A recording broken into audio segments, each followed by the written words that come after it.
Hola i benvinguts. Gràcies a tots per ser aquí tenint en compte el poc temps amb què els he convidat. Els he fet venir fins aquí, a la Reial Acadèmia de Medicina de Catalunya, perquè aquest espai guarda relació amb la meva investigació. I si els digués que Gaudí no va morir quan diuen els llibres d'història? No m'ho puc creure. Ho has fet. Dani? Has passat de mi.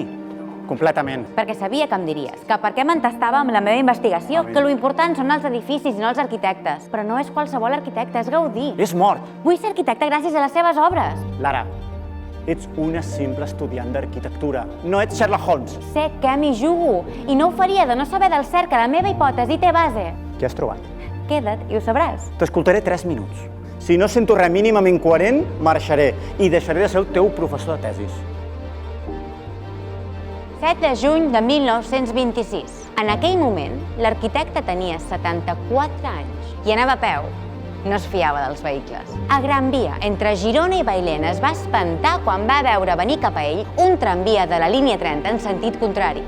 I si Gaudí va ser atropellat perquè fugia? La pregunta a fer-se seria: de qui